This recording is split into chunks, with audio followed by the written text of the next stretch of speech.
Hey, fantasy football fans, want to gain a last-minute advantage over the teams you play this week? Don't forget to check out Ken Zales' Fantasy Football Notebook on PressBoxOnline.com, presented by Chesapeake Urology Associates.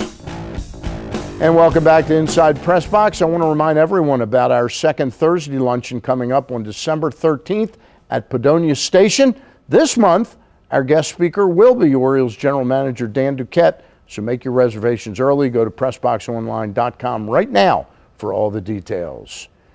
And baseball offseason has actually begun, and that might mean something big for the Orioles ahead. The winter baseball meetings are starting up almost as I speak, and with me now before she heads out to Nashville, and she's got her cowboy boots on for the winter baseball meetings, is Brittany Ghiroli, who covers the Orioles for MLB.com.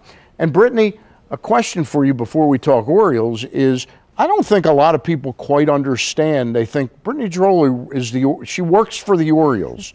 You work for MLB.com like 29 other writers, correct? Correct, and we're based in New York, and it's a separate entity called MLBAM, really Major League Baseball Advanced Media. So no, I'm not on the Orioles payroll. My checks come from Major League Baseball, but it's the Orioles.com official website. What was the reason MLB? I mean, I know you probably understand it because you were a journalism major, communications major in college at Michigan, right? Michigan State. Michigan State, I'm Big sorry. I'm sorry. I'm very sorry.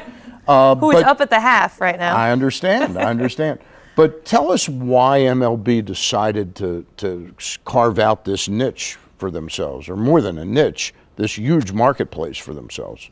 Well, I think it was really at a time when newspapers were kind of dying out, and you were seeing people take buyouts, and they decided to kind of jump on board with the online media. That's where everything was going. And what they've done is really set a precedent when you look at the technology and what they've been able to do, not only with the news aspect, which is what I do, but with the video, with the at-bat app that they've integrated now into everyone's iPhones and game day. I can't imagine watching a game now without having those kind of devices and those kind of tools. And because Major League Baseball was able to get on that board early, get all the out clubs there in front of it, yes, and get all the clubs independently behind it as well, you know, it's been a huge source of revenue for every club as well. So it's really been a win-win situation in terms of fans are going there already to buy tickets, to buy merchandise. Why not get your news there? And that's why it's important that everyone is an independent reporter. It's very well, you stated that very well, and it's really engaged, I think, sort of a renaissance of interest in baseball from young people. I really do.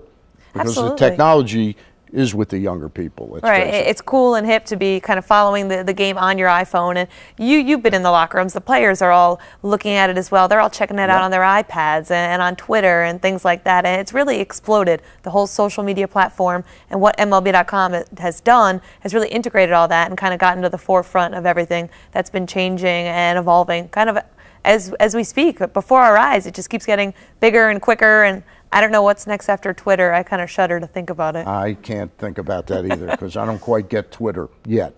But tell me a little bit about the Orioles offseason. Sort of minor tinkering as we talk right now. Is their big free agent signing this year or big acquisition really the extra money they got to pay players like Jim Johnson, Darren O'Day, and a few others?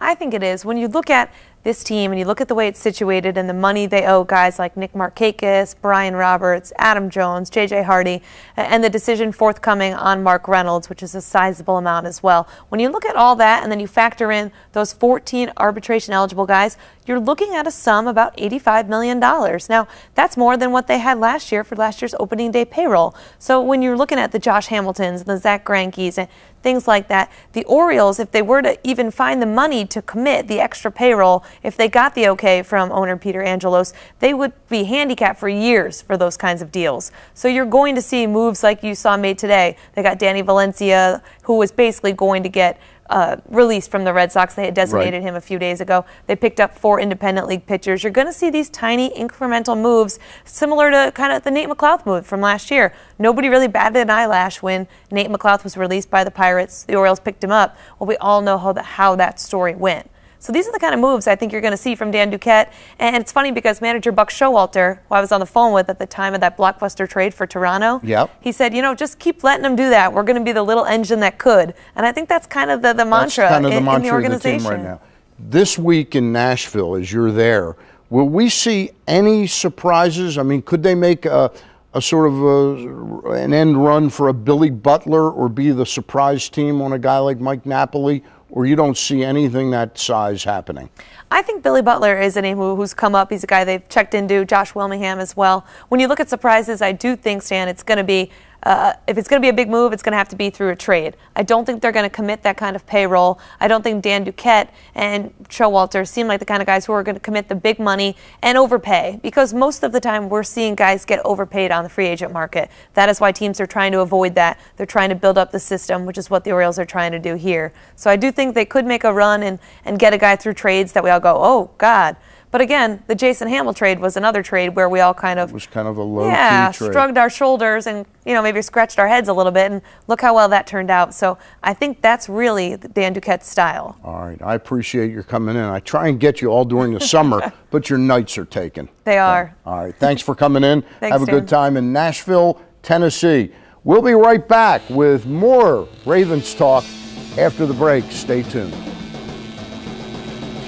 Inside PressBox is brought to you in part by Glen Burnie Transmission, your dealer alternative for transmission repairs. Save hundreds of dollars off dealers' prices. Financing and free towing are available. Call Market GBT today and ask for the PressBox special for more savings.